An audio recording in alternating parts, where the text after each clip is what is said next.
You're listening to Barbell Logic, the podcast where we talk about what it means to experience strength and how you can use simple, hard, and effective strategies in training and nutrition to improve your life.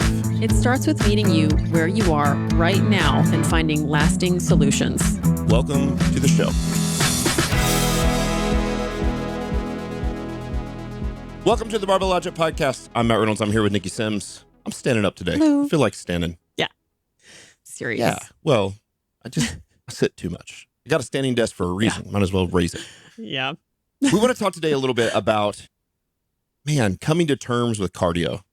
Cardio is kind of a weird word, and we're going to go into it. Probably not the best word for how we use it, but I know you and I come from completely different backgrounds, and so I think that's going to be really good for the show because I came from the background of, I was really interested young, like in high school, with weightlifting, with bodybuilders, with Arnold Schwarzenegger, with, Arnold Schwarzenegger's Modern Encyclopedia of Bodybuilding, and then got into powerlifting and was always attracted to the lifting game, which means that I was never attracted to the cardio game.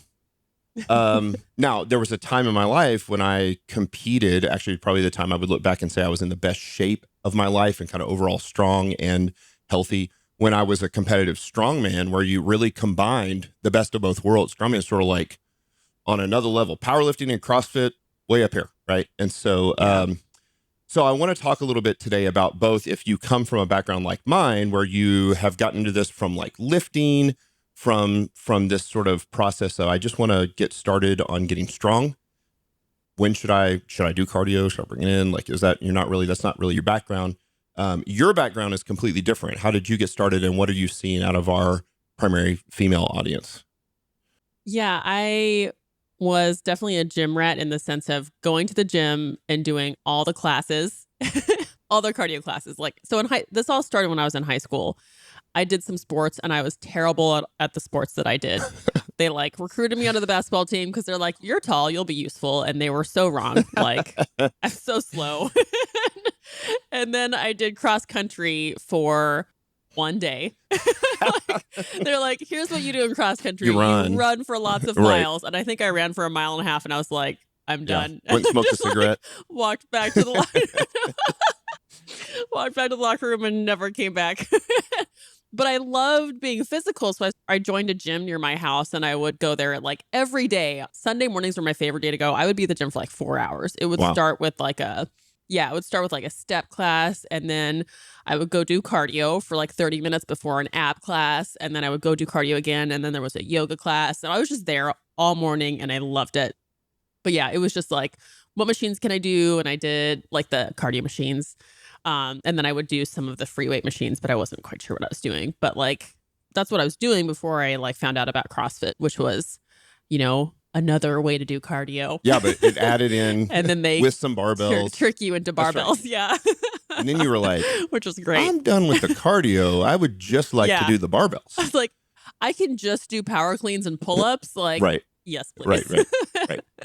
And interestingly, we have this channel on Discord. It's called Strong Females.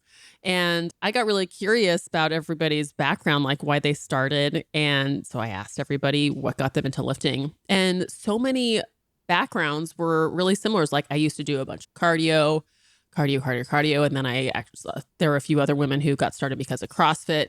But it's we had this idea. Maybe it was because we grew up with a bunch of magazines with a lot of ladies where a thigh gap was the most important thing. And we're like, we can only have a thigh gap if we do 6 hours of cardio a day. Gross. But that's how so many other women who train with us started. They thought they had to do everything with cardio, and then they learned about lifting. And then now we're lifters, and it's really satisfying. And so then you come back, now we've come full circle, and we're asking the question, okay, now that we're lifting, now that we lift, now that we're focused on experiencing strength, what role should cardio play?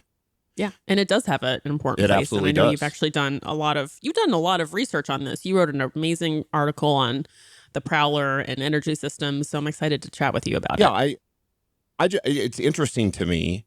And then when I taught college for a couple years, and it was always it was incoming freshman, sophomore, exercise science type majors. And so it was early physiology, anatomy, physiology, biomechanics, kinesiology, things like that. And in that physiology class, you have to learn how to explain this stuff to an 18-year-old kid who's like got zero background in it. And so, I didn't do that very well in the beginning, but when you're able to teach a semester class, then you're able to teach it over and over and over again several times and kind of refine that. So I think I've got a pretty good way to explain, to take something that's really fairly complicated at the cellular level, and for the most part, just make it as simple as we possibly can. And let me be clear, I've said this before in other podcasts that I've done where I talk about this stuff. This is not made for physiologists, right? So there are going to be things I say today that if you're an actual doctor, PhD, you're going to be like, oh God, he's like way oversimplifying things. But that's not who the audience is for. The audience is like, what? Strongman science. That's right. What is this for? And it's legit science. It's not just bro science, but it's legit. So let's start with, people use the word cardio, and it's not a great word, but it comes from that word cardiovascular fitness, right? So it's that idea of heart and blood vessel, blood pumping fitness. What does that mean? How's that defined? Well, we can go into some of that, but it's not a great term, but it's the term that's used, right? We've talked about this. Yeah, it's like, I'm going to go to the gym and do arms. I'm going to do back. Right. I still, by the way, cardio. I'll still have clients. I don't know if you do as well. Actually, I had them in when I was in-person coaching as well at Strong, but online. We don't have leg day, arm day, back day at Barbell Logic. We have squat day, deadlift day, upper lower day, maybe, whatever. And I'll still have clients be like, hey, I need you to push my leg day back to tomorrow. I'd be like, oh, there isn't a leg day. We don't do that. And what they mean is the squat and deadlift day, right? So this is kind of one of those things. We can be a little more particular about the verbiage, but that's the word that people use. It's like online coaching. We get a little, we're not crazy about the term online coaching in the industry, because most people are like, oh yeah, I'm an online coach, or I pay for online coaching. They mean like, oh, I pay for a template that somebody gives me on an Excel spreadsheet. Yeah. Well, that's not really coaching. That's a program. Yeah. All right. And so we can be crazy and pedantic, but I think everybody knows what we mean when we say cardio. We're talking about what we would call energy systems training, right? Where we train and utilize the body's energy, right? And so the first thing that we can look at, and then another overarching term that I think is probably a more valuable term than cardio, is conditioning. Yeah. But conditioning is more focused, or should be more focused, or more dependent on performance. So the conditioning that I need, or the condition I need to be in to be a competitive power lifter, is dramatically different than the condition you need to be in to be a competitive Brazilian jiu-jitsu fighter, or the condition you would need to be in to run a marathon, right? Right. And for us, we've actually taken that word conditioning and we have also applied it to health. So we have to be careful in online coaching. We can't guarantee we can't make claims like, we know if you come to Barbell Logic, this is going to make you more healthy, right?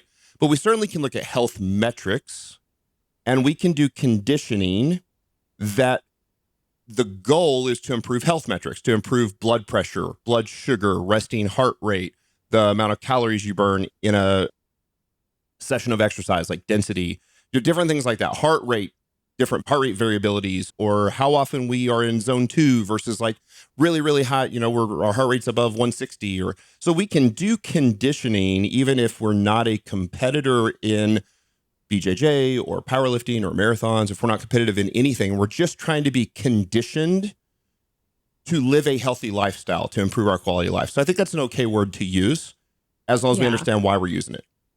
It seems to me like cardio equals the activity that people will do to burn fat because they want to lose body fat, or because they ate too much last weekend. Now they want to burn that fat. Cardio is like the guilt. Well, I like exercising. That is true. That's culturally, that's for sure true about that word. Yeah. So to me, that seems like cardio is when you're trying to pull yourself out of a caloric surplus. Yep. Which there are plenty of studies that will show you like, well, is cardio the same as training and building muscle for digging yourself out of that caloric exchange? Maybe not. Right. But conditioning, that seems to me like the phrase that you'll get to when you start digging into the why behind people's reasons for asking you to do more cardio. Yeah. Literally, it's training cardio. When you Yeah. just use the word Yes. Oh, cardio and you're like, yes. oh, it's because I'm guilty and I ate an extra brownie last night, so I've got to go to the gym and do cardio, i.e., I've got to do an extra 45 minutes on the treadmill. That's not what we're And you talking watch the about. calories go up. That's You're right. like, I know that brownie was 300 That's calories, right. so I'm going Until to I've burn burned 300 calories on the treadmill, because the treadmill calorie counter is extremely accurate. Oh, So absolutely. no matter who you are. Yeah, I think when we use the word conditioning, there's probably a paradigm, a mental shift that occurs where when you say the word conditioning, you're really talking about training cardio. And so Yeah. when we talk about that, we're talking about the different types of energy systems that the body, again, can gather energy, use energy, store energy, so if something crazy happened, I think I used the example in the article, like a rabid skunk comes in the office right now and starts spraying the office full of skunk butt. I'm going to take off running. I need enough stored energy. I need enough Now. conditioning right now to get away from that skunk. I at least have to be faster than everyone else in my family so that someone else gets sprayed or mauled by the bear or whatever. Right. Okay. Yep. So yeah, I think that's defining those terms, I think, are important. Now, I want to dive into some of the science behind energy systems. But before I do, I want to come back to what you said about when people talk about cardio, they're often talking about this is the thing I do, this sort of extra exercise I do to help burn calories to lose weight. Yes. There are Mhm. really, in my opinion, there are three primary reasons that you would do quote unquote cardio. Air quotes, which you can see on YouTube if you're watching us on YouTube. Cardio. Number one is you can do it for weight loss, for calorie expenditure. Mhm. Cardio is not a great way to do that. It is a Yeah. way to do it, but if your primary goal is to lose body fat or to lose weight, that is going to be far more impacted by your nutrition than by your cardio.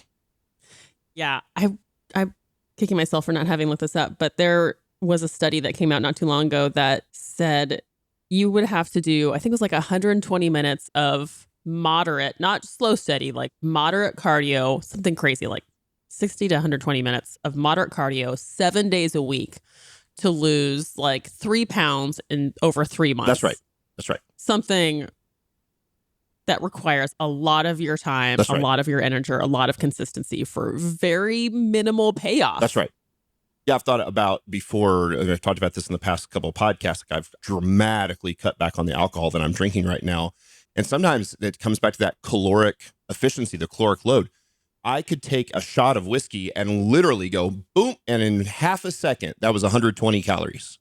Yeah. How long do I have to perform cardio before I burn that 120 calories? Like, Long it's time. a long time. And so having control over your nutrition is going to have a far greater impact on weight loss and body fat loss than cardio is. Right now, it doesn't mean that it won't have a positive impact. I think that cardio can have a positive impact on that, but it is not at all the primary way that we would do that. So then the question is, if that's not why we're doing cardio, then why would we be doing cardio? And that comes down to one of the two other reasons, three total reasons. Reason two would be for performance. So again, if there's something you're trying to perform in, especially a sport, if you play any sport whatsoever, men's basketball league, BJJ, powerlifting, strength lifting, marathons, Spartan races, whatever, there is a level of conditioning of what the old powerlifters used to call preparedness, general physical preparedness, which I think they stole from the Russians. They would just say, like, this is the level of conditioning I need to have to be able to perform at my sport or what I'm trying to do, right? Yeah. This reminds me of times when a client will like come back from a weekend trip and they'll be like, oh, I went hiking and I was so out of breath the entire time. Or I just randomly decided to run a 5K and I was so out of breath, I'm out of shape. And I think that anytime you do cardio, you become out of breath. It's kind of a shock when you do something cardiovascular, having not done it for a while, and you instantly think, I am out of shape. Right. Whatever that And means. it's like, yeah. Whatever that means. Yeah. And so it's like your preference for feeling in shape when you're doing activities that require like heavy breathing.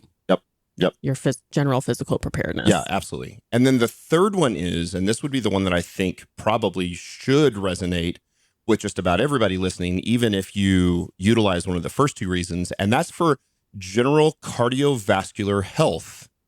It's energy systems efficiency. It's your body's ability to have a strong, healthy heart, vascular, blood pumping, lung, respiratory system. Like all of that system works together. I want that to be as healthy as possible in my body because, again, we're training our bodies to experience strength for the improvement of quality of life.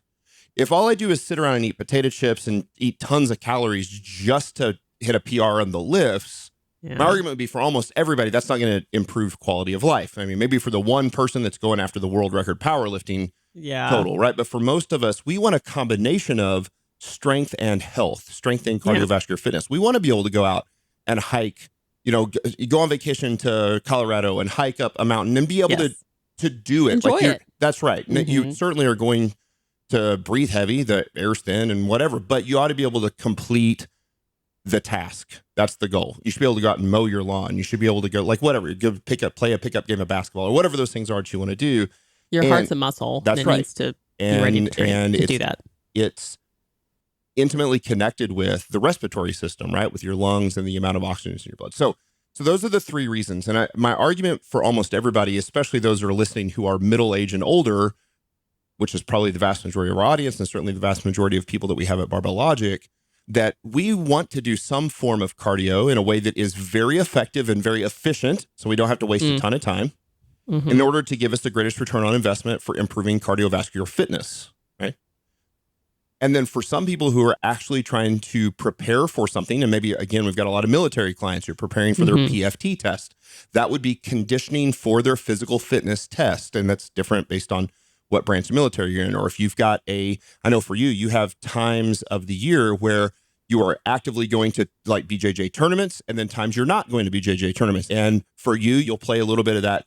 You can push the weights and push the strength training and push the amount of total volume or total work you're doing in the weight room because you don't have to be in the best shape of your life for a tournament. As you're going in to try to be in the best shape of your life for a tournament, you might have to pull back just a little bit on the stuff in the weight room, not lift, but it's just a budget, right? It's about using that. So figuring out the most effective and efficient way to do that, I think, is key. And that's going to be very dependent on every single individual, your age, your ability, what your performance goals are, if it's just health. For those of you who naturally genetically have high blood pressure, who have high, blood lipid, like your LDL cholesterol is high, your triglycerides are high, some of those things are going to have, some people are going to have a better return on investment for this stuff than other people. It's the same with lifting. We can put in the same amount of work in lifting. Some people just get really, really strong, and some people have to fight and grind for every pound that they get. Okay. Does that make sense? Yeah. Okay. So let's dive into the science, and I'm going to make this as simple as I possibly can. So when I taught my 18-year-old kids about this in college, I would say, your body has essentially like a pool or a reservoir of energy. And that energy, the scientific word for that energy is adenosine triphosphate, ATP, right? Adenosine and 3 phosphates is what it is. You don't have to know exactly what that means. You don't just understand that's the chemical name for energy. Any energy, for the energy that I have standing up to do this podcast, or energy you have sitting down to do the podcast, or energy we have to work out in our gyms, to eat food, even the very tiny amounts of energy it takes to sleep at night. There is we need to gather energy to like sleeping. Being alive takes energy. Being alive, breathing takes energy, right? Now, so there is this reservoir, and there are 3 primary forms of energy systems that we are able to put energy into that reservoir or take energy out of that reservoir. The first and simplest to understand is the aerobic energy system. Everybody's heard of this. This is not a great word, but aerobic just means with oxygen. Why do we run out of breath when we do quote unquote cardio? It's because when we do aerobic cardio, we're utilizing oxygen to literally oxidize fatty acids in our bodies in order to provide energy into that reservoir, right? It's the same way I've used the example before of like when you cut an avocado open, you're going to make guacamole, you let it sit there for a little bit. Like what is avocado? What macronutrient is avocado primarily made from? Tasty, delicious fat. Delicious fat. And it gets very brown, right? If you leave it out for very long. As a matter of fact, what we have to do is we actually have to add some form of acid. We add lime juice in order to stop the oxidation. Okay, so there's a reaction that's being caused that demands oxygen. Correct. And we need more of that oxygen to continue making that reaction. That's exactly right. And here's the key. The aerobic energy system is very low on power. It doesn't produce high power output, but it's very long in duration. How long? As long as you're alive. Because when you stop breathing, you're dead. And then the aerobic energy system doesn't work anymore.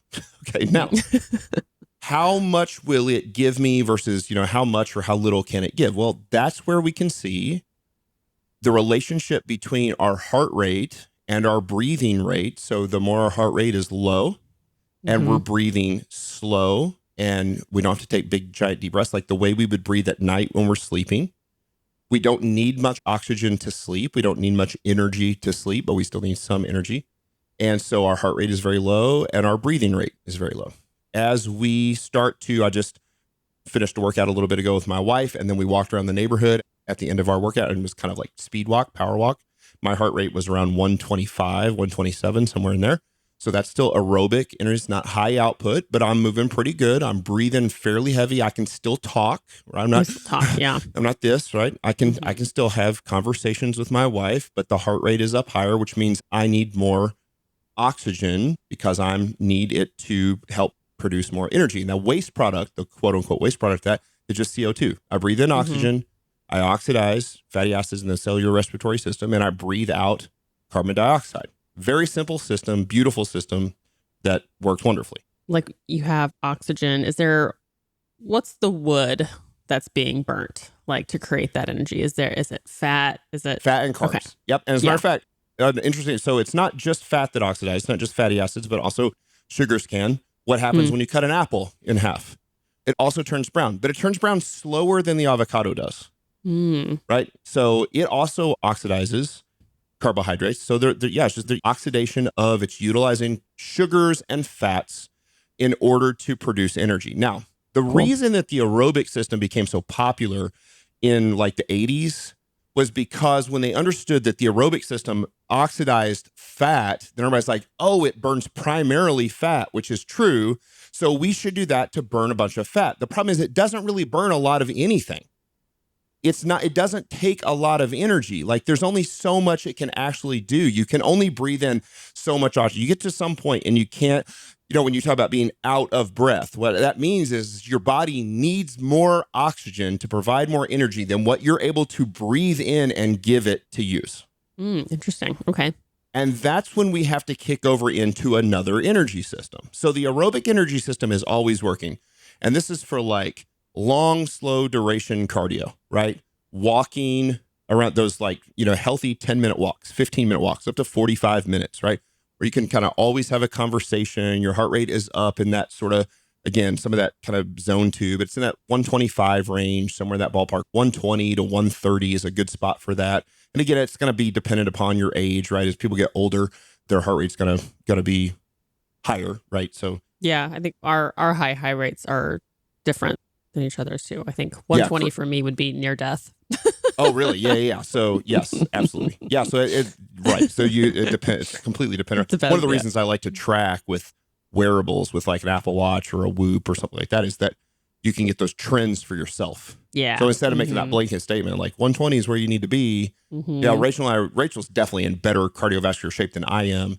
The same walk we just did, she was at 142 and I was at like 125. And I'm like, that's weird that you're just so much higher than mine. And she's not like, she's just kind of normal for her. So we can get those trend lines. Okay. Now, so the aerobic energy system is the first primary energy system. It's being used at all times. It's being used whether we're sleeping, whether we're standing, whether we're walking. And it's being used if we're doing things more intense as well. But when we do something that's more intense, like a heavy set of 5 squats, like sprinting from the rabid skunk, like probably rolling in Brazilian Jiu-Jitsu to the point where it's like, especially if there's rounds, right? Or MMA, it's so brutal, right? And you're like, I can't get enough. Then your body is maxing out its aerobic energy system. It's maxed, but it doesn't provide enough energy. So it needs some more energy from somewhere else. Where does it get it from? Well, there's 2 anaerobic places that your body gets energy from. Anaerobic is an even worse word than aerobic, because that just means without oxygen, but it doesn't say what it's with. The first type of energy system is the very high power output energy system, like what you use for a heavy set of 3 or a single or double or even a heavy set of 5, heavy weights, fast, hard sprints. We're talking about high effort, but very short duration. Yeah. Because you can't put out high effort for a long period of time. Where do you get that energy? So your body has about, and this is again a very blanketed statement, it's different for everybody, but about 7, 8, 9 seconds of stored high power energy, high output energy stored in that reservoir in your body.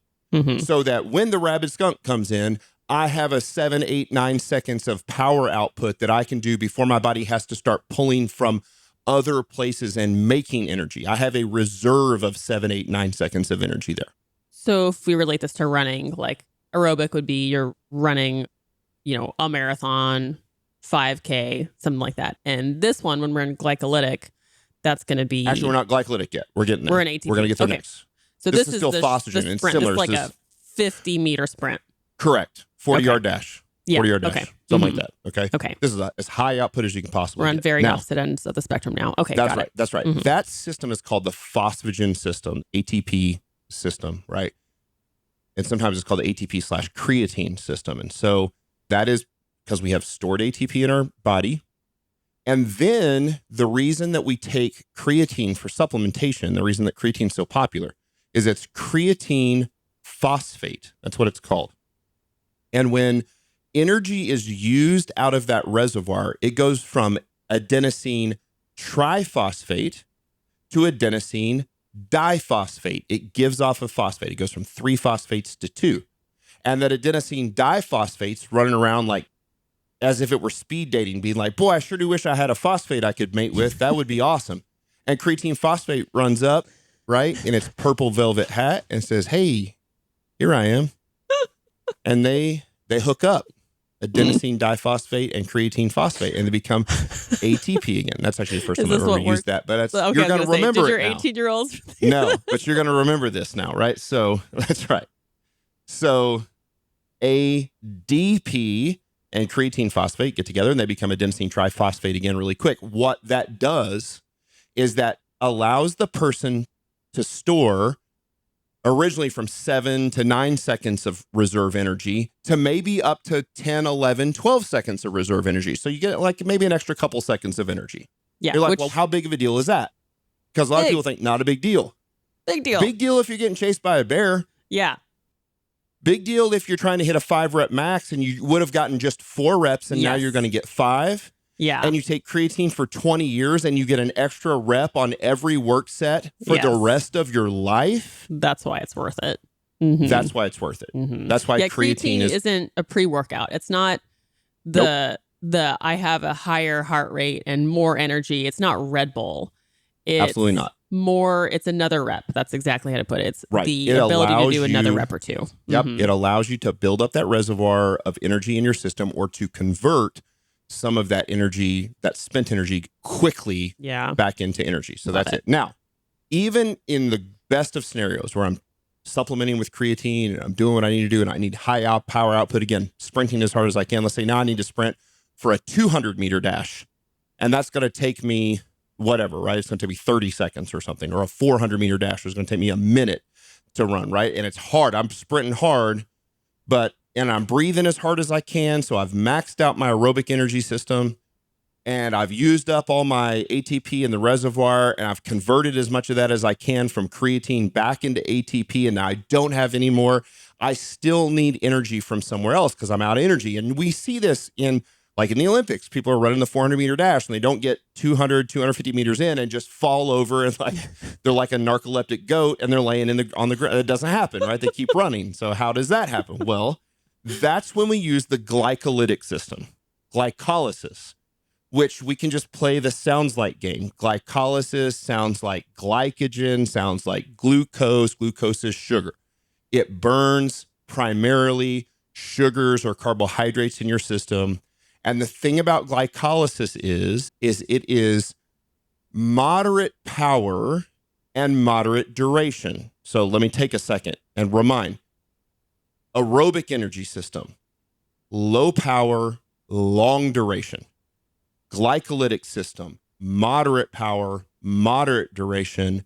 The ATP creatine phosphate system, or the phosphagen system, is high power, very short duration. This is how our body uses different energy systems. I would describe it as aerobic is long and boring. Yep. And then glycolytic is really uncomfortable, and it better Really be suck. uncomfortable. Super sucky. Sucks. You want it to end. And then the phosphagen is so fast and fun that you're done before it gets hard. That's right. It's vertical jumps. It's power cleans. It's 40-meter dashes. It's that kind of stuff. That's exactly right. Now, what is important to understand is that your body doesn't use one of these energy systems at a time. Yeah, it's not like a car where you're just like a switching switch. gears. That's right. Yeah. It's like, oh, we've used up the aerobic, turn off aerobic, turn on the, it doesn't use that at all. As a matter of fact, its default is aerobic. Because the aerobic system is the simplest, it's the most efficient. You breathe oxygen in, you breathe CO2 out. It doesn't make you sore. There's not any sort of weird waste products. There's none of that. There's no lactate buildup or anything like right. It works great, but it can only provide so much energy. And when you need more energy, it's going to continue to max out that, again, if I did, for example, let's say I did 3 power cleans, 3 decently heavy power cleans every minute on the minute for 10 minutes. Right. So I do 3 power cleans. It takes like 15 seconds, maybe something like that. I rest for 45 seconds. Then I do 3 more power cleans. Right.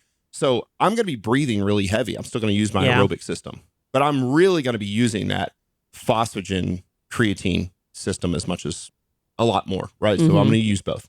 At the point that I have to get into sucky, right? Like Fran, like for anybody that's ever done Fran, where you're just like, oh my God, right? It's, 21-15-9 of, is it clean? Pull-ups and thrusters.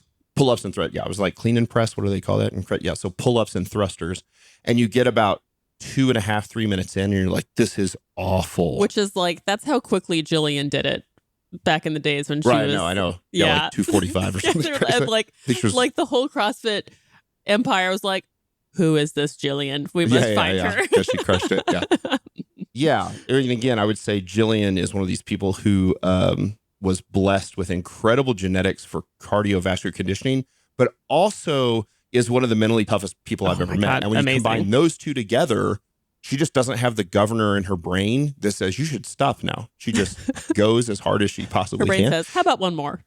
How about one more little faster? That's exactly what she says. Yep. I can just do one more rep, right? I can do one. And then she does it. And then she goes, I can do one. So our different cardiovascular systems that we utilize is that high power output phosphagen system, the moderate glycolytic system, which primarily uses sugars, and the low power output, but very long duration aerobic system. Now, here's the thing. When we train cardio, quote unquote cardio, if we just do the aerobic energy system, so like I walk fast, like I did with my wife, I am actually not training that phosphagen or the glycolytic system hardly at all. They're being used a little bit, but like very, very, very low. And so it doesn't actually train the phosphagen system. It'd be like this. It would be like if all I did was go into the gym and I did sets of 20, it wouldn't really improve my 1 rep max. Really light, super doable. Yeah. That's exactly right. However, if I train the sucky one, like high intensity interval training where I'm doing like, 10 or 15 hard seconds of sprints, whether that's on, a bike, like an echo bike or a prowler push or a rower or hill sprints or whatever. And I do like 10 or 15, 20 seconds as hard as I can. And then 40, 45 seconds, a minute, 90 seconds, something like that of rest. I am actually maxing out all 3 of those energy systems with high intensity interval training. So I'm actually training all 3. So it's not a one-way street. When I choose to do the cardio that sucks, that is in the suck, it makes all 3 better, right? And makes all 3 more efficient, which is very, very important. And it's really important for things like conditioning for performance. When I wanted to condition for performance, for like strongman's a perfect example. If I'm going to do a tire flip, think about flipping an 800-pound tire for 100 feet. That's probably 15 flips. High power output, boom. And then your heart rate starts going. And then I got to get down and flip it again. Boom, number 2. By the time I get to like flip 5 or 6, I am what feels like out of energy. Yeah, totally. My body's digging deep for that extra energy for that. That energy, I often describe it as the aerobic system is like a faucet, a water faucet that's dripping into a reservoir, into a sink. And the glycolytic system is like a fire hydrant that is hammering energy in the system.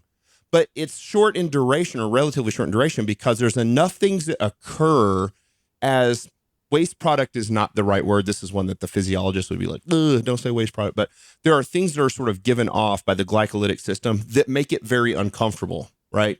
Some of that is lactate, hydrogen ions, pyruvate, those things kind of get cycled back through the Krebs cycle. We don't even have to understand those at detail. It just goes like, if you've ever sprinted as hard as you can for as long as you can, after 100 yards, 150, 200 yards, everything starts to burn. Mm-hmm. Like your legs burn, your heart burns, your lungs burn, and you can't keep up the same output. Yeah, you can't, your muscles just won't contract anymore. They just won't do it, right?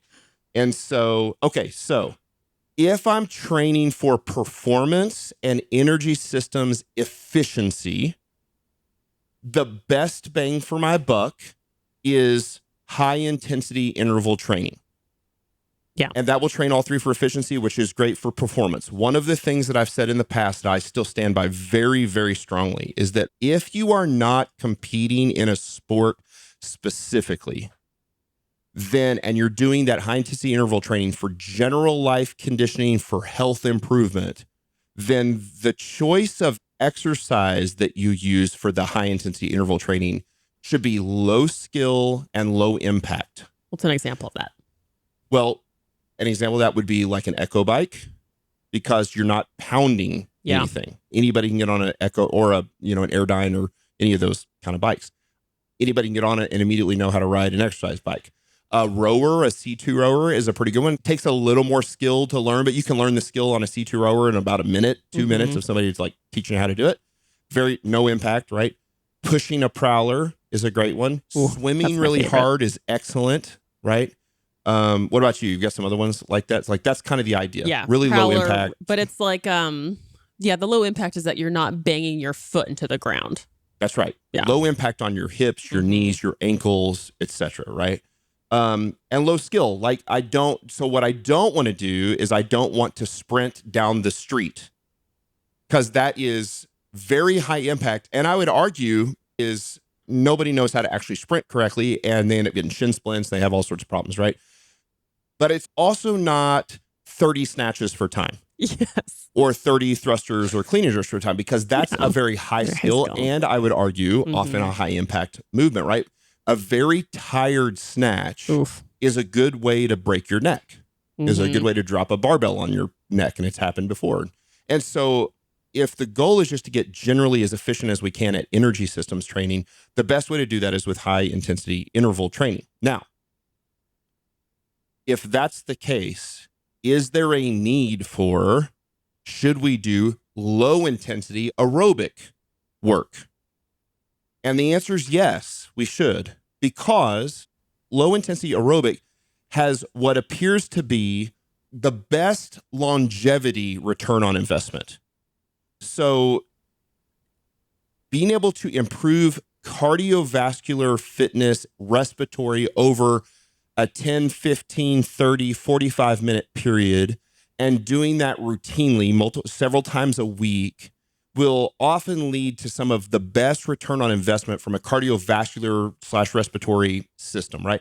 So it won't necessarily make the other energy systems, it definitely won't make the other energy systems more efficient, but it is good bang for our buck on improving general health metrics, improving triglycerides and resting heart rate and your blood lipid profile and blood sugar maintenance is what's the right word? Just making sure that your blood sugar is in check and it's not bouncing up and down and all over the place. That sort of training or even you could call it exercise is very, very good and very, very healthy and detracts almost not at all from the strength training. And it's so doable. You can just walk out your door and go on a walk and you're doing it. You definitely can in Orange County where you live. Yeah, that's It's going to be 65 today in Ooh. mid-February in Missouri. And so Beautiful. we went on a walk, but if it's negative 10, then that sucks, right? So if you're, Father Floater up in Minnesota, like, woo, it's that's not very fun. Yeah. But yeah, so that's where you've got to get, the Echo bike or something to do those on the. But yes, we were actually talking this morning on our walk. I feel like after Valentine's was last night. So when we're recording this is the 15th. I'm like, okay, it's springtime. Yeah. Valentine's is like the last holiday. And I'm like, now you start thinking about like, oh man, we've almost made it through the winter. In 2 weeks, it's March. March is spring. We can go out, like Rachel and I like to play tennis. We got tennis right. When I say play tennis, I mean we volley the ball back and forth around on the as many times as we possibly can. Like we're not actually trying to win anything. Great. And we just do it for like low aerobic cardio, right? We walk around our neighborhood. We enjoy walking around our neighborhood. We have conversations every morning walking around the neighborhood about what we're going to do for today. When's your podcast? Podcast is at 10 a.m. I got a couple client calls at this time. We have that. Those are very enjoyable. They are, the CrossFit world calls them restorative or restorative. I have no idea. Restorative. Anyway. Yeah, they'll call them like recovery sessions. Yeah. And I don't know if that's true because you're still utilizing a fair amount of energy, but you feel pretty good doing it. You get done and you're like, I feel great. I think it's so great mentally too. It's me too. Like it's like movement meditation where you get to do something really repetitive that you don't, like you said, you don't have to think about it. And you don't have to think about it. It's like a great way to think and process thoughts and be outside if you can get some vitamin D, like see like natural lighting and breathe fresh air. That's right. Like if you're grumpy, go on a walk. Yeah, especially when you live in those areas where you would have seasonal affective disorder. I mean, that's a real thing, right? Where you're like inside all the time. We had a big snow 2 weeks ago. I had gone to church on Sunday morning, and then we went to, it was Rachel's birthday on the 5th of February, which was the following Saturday, and we were going over to her parents' house for dinner for her birthday. And I was like, when was the last time I left the house? And I was like, it was church last Sunday. I literally had not left my home. Oh, I mean, we had walked a little bit, and I'd shoveled snow, which was, you're talking about some hard cardio. You're talking about glycolytic. That stuff sucks. Shovel snow. But I mean, I had not been in an automobile. I had not left my house in 6 days. Yeah. And so when you're like that in the wintertime, like, yes, getting outside. Yeah. Getting a walk in the sunshine, going out and playing some tennis, playing some, like whatever that is, those are great things that you can do. And they are, if you can't prove that they're restorative, certainly they feel that way. And I think there is some benefit in doing the thing that like, it feels good. I feel better when it's over. I feel like I've done something. It, like you said, it's meditative. I don't have to think about walking. Yeah. I have to think about doing power cleans. Yeah. I'm thinking about form the whole time I'm doing that. Right. And you probably aren't in front of a screen. Like if you're out walking, unless you're staring at your phone, you're getting a break from screen time. That's right. I don't take my phone on my walks. As a matter of fact, one of my favorite things is when I'm on my walk and I get about, 75 yards from the house and the little thing comes up on my Apple Watch that says, well, we're no longer connected to your phone. Yes. I'm like, perfect. This is what we want. Right. So now I can't get any text on my watch either. Right. So yeah. So that's okay. So that's the energy system. So we've gone through why we would want to do cardio, right? You do cardio for cardiovascular fitness, health improvement markers. You can do it for performance improvements, and you can do it for calorie expenditure. And there is some value. Let me be clear. One of the things we do is one of the strategies that we'll use, that Jillian will use, our nutrition team will use, just like strategies like drinking more water or eating more fiber or reducing, high caloric load, whatever, or less alcohol. One of those strategies can be, let's do an extra 10-minute walk every day. Yeah. Let's do an extra 15. Great habit. And that's a perfectly good strategy that would be similar in impact to let's go from 2 alcoholic drinks a day to 1 alcoholic drink a day or to 5, whatever. That's one strategy. Something that I'll do with nutrition coaching or nutrition advice is, especially for someone who's a snacker, and I'm including myself in that, definitely a big time snacker, is start creating more habits that aren't revolved around food. And one of those is walking. So if you're like, whenever I work, I snack. And whenever I watch TV, I snack. And whenever I do XYZ, I snack. Like now you are having 30 minutes where you're not thinking about it. That's right. You're creating this big new time in your day where it's not about food. And you can start to really learn what it feels like to be okay in that zone. Right. We do that all the time. especially when I'm clearly not hungry, right? It's a little different. If you're like, I'm really hungry and I want to eat. But if you're like, I want a snack, but I'm not hungry, a walk around the neighborhood is a great alternative for that. Mm-hmm. So those are, so we can improve performance. We can definitely improve efficiency of cardiovascular fitness and training all three of those energy systems. And we can have a little higher calorie expenditure. All three things are really, really good. The take home, I think, for how do we put this in our weekly schedule, I think is the way I'd like to tie the podcast up this week. I'll tell you how I do mine. And then I know yours is a little different because of especially the BJJ and stuff that you do. So for me, I train with weights, strength train 4 days a week on average. Sometimes I'll do some extra little accessory. So like upper body accessory, some arms or some abs or something like that on some extra. But for the most part, I have 2 upper body days and 2 lower body days. On my upper body days, at the end of my main lifts, which usually are my press movements like press, bench press, and some usually relatively heavy back movement like a row or something, at the end, I'll put some basic upper body accessory movements in, and I'll do those circuit style to get some additional conditioning in. So I'll do like chins and dips and curls, right? Or rolling dumbbell extensions and lat pull downs and curls, something like that. And I'll do that on upper body days. On lower body days, I typically I may do something similar. I've got the advantage of I have a lot of lower body accessory movements as well, like a glute ham raise, reverse hyper, an echo bike, a prowler, a leg extension, leg curl. I can do the same thing there, but a lot of times I'll just hammer some sort of relatively high intensity interval training cardio, whether that is a rower or an echo bike, or whether I'm going 30 seconds on, 30 seconds off on the accessory movements. I will put those at the end of my strength training sessions is what I'll do. So I'll strength train, and then I spend no more than 10 minutes, 15 minutes max on high intensity interval training at the end of my workouts. Super quick. Yeah. Because I'm just trying to make everything more efficient.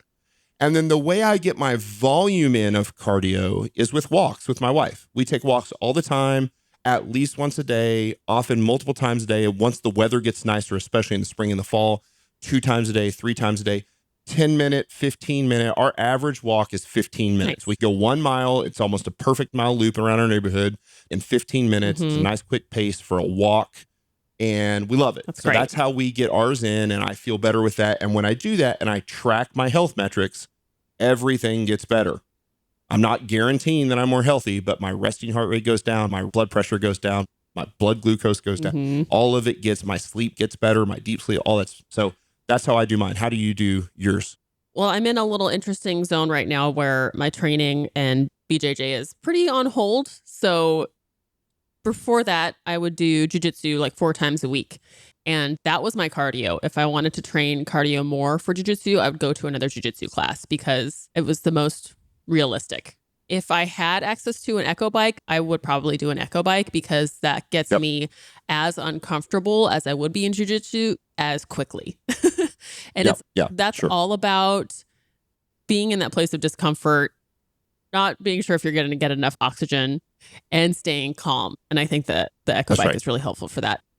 So I would do lift for 3 or 4 days a week and then jujitsu 4 times a week. And that was like perfect. Yeah. And you typically alternate those on different days. It would be typically, right? Or sometimes 2 of those days it would be both.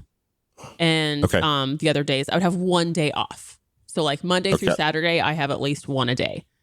And then Sunday was totally off. And then lately I'm going through some back stuff, but I'm still doing a crap load of work. So I'm doing like a lot of machine stuff, and there's a prowler at the gym that I go to. So I've been doing a prowler now. And that gets that. I don't feel like I need to do conditioning, but it scratches that discomfort itch. And it's a good way to push a heavy prowler. Is a great way to like get some leg strength training in when your back is a little on the fritz. And I've also started doing... You can push a heavy. Yeah. You can load it up heavy if you want to. It's not a sprint prowler. Yeah. It's the slow death prowler. And then I've also been doing really long hikes, like 4 to almost 9 miles once a week. So again, super enjoyable, right? So there's been a nice diversity. Like I'm still getting and I walk my dog, so we'll get in several miles during the week too. So there's definitely a nice range of things. But yeah, I do like the conditioning of jiu-jitsu. That was the most impactful conditioning I've ever done. Well, I think that's another really good point is that cardio should be enjoyable. Yeah. Whatever you use, whatever you decide to do, that doesn't mean it's not, there aren't times where it sucks, right? Like when I do high intensity interval training, let me give you an example. I wrote the article on the Prowler. I hate the Prowler. So uncomfortable. I've done it for years and I don't ever want to do a Prowler again. I've got a Prowler. I don't do it. I would much rather have the same level of suck running circuits on a glute ham raise, reverse hyper, the Echo bike, like even the Echo bike. I'd rather do the Echo bike than a Prowler because I hate it, right? And so, so that's kind of it for me. I hate swimming at high. I love to swim. We've got a pool here, dude. That sucks. Incredibly difficult. Swimming hard. Swimming's just like, I'm like, I'm gonna drown. I really want to breathe, and yet I can't because my dumb face is in the water. I'm surrounded by water, and so it sucks. So you want to find something that's enjoyable. The other thing that we haven't pointed out that I think is really important as well is that strength training as a physical attribute takes years to build, to get strong. It takes a long time to get strong. It takes a long time to lose it. You cannot train. You can go on vacation for 2 weeks, come back, and your strength didn't drop by 50%. Energy system efficiency is the opposite. It's quickly gained and quickly lost. Now, that doesn't mean it doesn't take a long amount of time to really build a true aerobic base. If you were going to have an aerobic base at the level of being able to like hike in the mountains in low oxygen scenario for like 4 or 5 miles, or to run a half marathon, like that requires an oxygen base level that's going to take a lot of time to build. But as far as like general efficiency of, if you're willing to dive into the suck 3-4 times a week, certainly at least 2 times a week, within 3-4 weeks, you will be very surprised at how much more quote unquote in shape you are. You feel those metrics come back. Yeah. But you can then stop. One of the things I think is important for you doing what you're doing right now in not being able to train BJJ very much is it's going to keep your energy system efficiency from detraining, from declining. So by going in and doing the Prowler, by doing some of the stuff that you're doing, the long hikes as well, you're going to keep that level of cardiovascular fitness at least at baseline at a pretty solid point, so that when you're able to go back to BJJ, you're not like, oh my God, I'm getting crushed because of the conditioning. Definitely still feel that way. For sure, but it'll come back a lot faster. No, for sure, without a doubt, That's why we condition, right? So the best way to do it, I think, for almost everybody is a combination of a couple HIIT sessions a week, maybe 2 to 3 HIIT sessions a week, and then as many restorative, long, slow duration walks as you want to do, right? Don't become, when we're not telling you to become exercise bulimic. There are people out there that get up every day and they run or jog, whatever, 6 miles every morning all the time. That's not what we're talking about. That's not restorative at all, right? That's rather than eating laxatives or making yourself sick or starving yourself to death, you're creating a tremendous amount of energy expenditure by running 6 miles a day to try to create that caloric deficit. That's not healthy. That's not what we're talking about. But to walk around the neighborhood, to walk on the beach like you do, to do those things that are like really, really restorative for both the body and mind and soul, I think doing those nearly every day is great. Yeah. Doing them 2-3 times a week is great as well. And then a couple higher intensity sessions in the suck every week get you right where you want to be. And when you stick with low skill, low impact, it will not take away very, very little from the strength training that we're doing, so we can continue to add weight to the bar. Fun. And that's why we do cardio. There you go. So now you know all these cardio, energy systems, the phosphagen, glycolytic, and aerobic systems, and conditioning. There'll be a test after the show. Definitions of all those things. It's been another episode of the Barbell Logic podcast. Hopefully you got a lot of value out of this, and it helped make some sense of like why we do cardio and how it works. And so if you did, you got value. One, you can share it with a friend or family member. That we would always love to bring more people into the fold and help educate them on the need to experience strength and how we make our lives better. We would also love a 5-star review. They help us tremendously on both Apple Podcasts and Spotify. And that's it for the Barbell Logic podcast. Nikki Sims and Matt Reynolds, and we'll catch you next Tuesday. See you next time. Yay. See you then.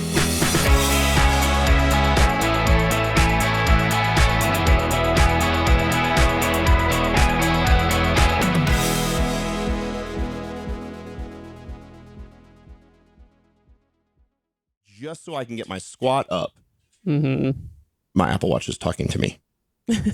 You should be quiet. Ordering potato chips. Yeah, it was like, yes, would you like me to go ahead and make that order from Amazon? No, yeah, if that's